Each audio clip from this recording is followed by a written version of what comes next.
not dad jokes. I can do dad jokes, I can't do anything else. Okay, this is another day in the life of a UK university lecturer. And instead of the usual morning chaos, I start off by showing my apple tree. I was worried that I wouldn't have any apples this year, but I do, and they're growing nicely, so that's a result. Okay, let's play the red car game. Wake up!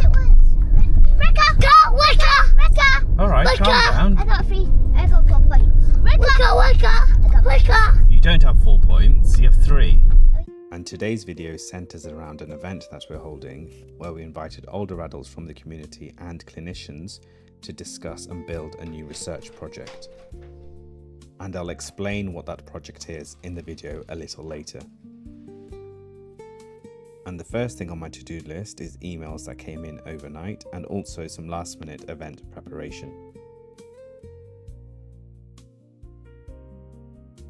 One thing to be aware of when you are working with older adults and you invite them to an event, almost always they turn up early, sometimes too early.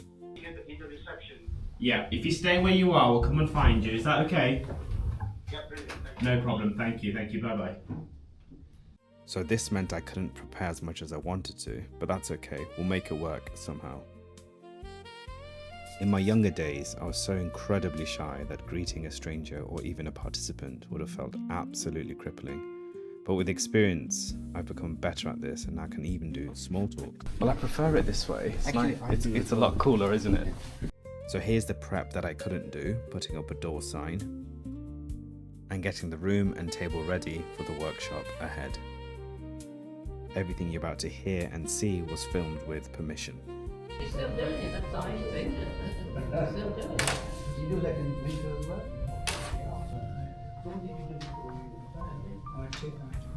That feels right, I mean, it's just sort of up the hill. Like the Remembrance Garden. Yes. I couldn't include everything from the workshop into this video for obvious reasons, but here's my colleague James leading us through activity 2.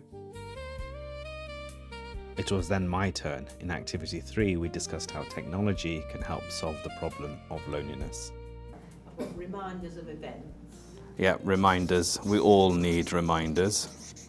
There is, so my wife has recently signed me up, without my permission, to do. So there's a thing called Microsoft To Do, and it's like a family organizer, and she assigns me tasks, again, without my permission. So I have to collect M&S parcels or Next parcels, and then I have to click to say I've done it. And if I haven't done it, she texts me saying, "Why haven't you done it?"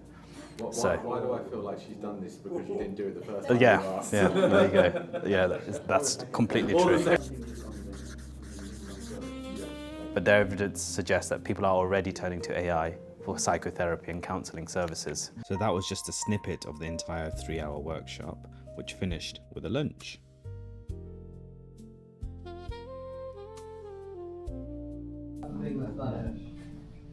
Workshop finished. It was now time for a quick tidy up before returning back to the office. Is this on? Hopefully it's on. Anyway, let's begin.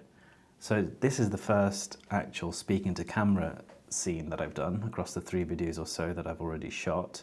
So hopefully it works well and it's not too rigid or too monotonous.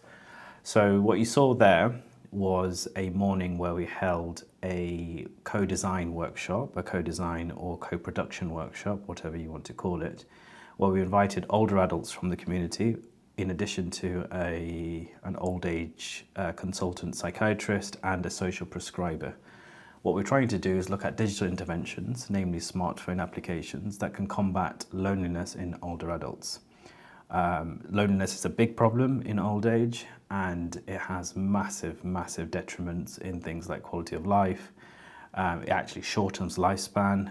It's associated with lots of morbidities, illnesses, and from a neurobiological perspective is associated with atrophy, shrinkage of the brain, which downstreams into cognitive decline as well. So an app that can combat loneliness is particularly important in my view, because it's scalable. We can roll it out to thousands, if not millions of people, if it all goes well. So this is just the very first stage in doing that, where we will gather insight, gather opinion, gather feelings, thoughts on what an app should and shouldn't do, what it should and shouldn't look like, what it should and shouldn't include. And this is why it's important to have local people who would be the target of this intervention, but also healthcare professionals like the consultant psychiatrist and the social prescriber, because they can ground our thinking and tell us what would be feasible or wouldn't be feasible in the actual sort of at the coalface when you do this on the ground.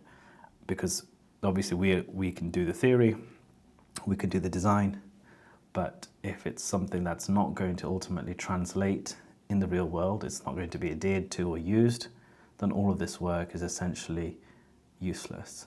So this is why it's important to have people who will be actually the target of this intervention, the healthcare professionals, and people like us, the academics, who can bring all of this expertise together.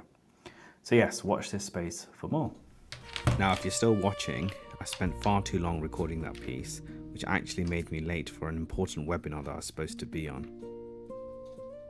After the webinar, it was almost time to leave, but not before some final emails. When I leave for work, there's always something home or family related thing to do, and if you've watched the video all the way through, you'll know that I have parcels to collect. So let's go and do that. I should probably cut out all of these mundane, boring tasks, but the idea really behind the channel is to give a realistic perspective on what it's like to be a lecturer, but also a working parent.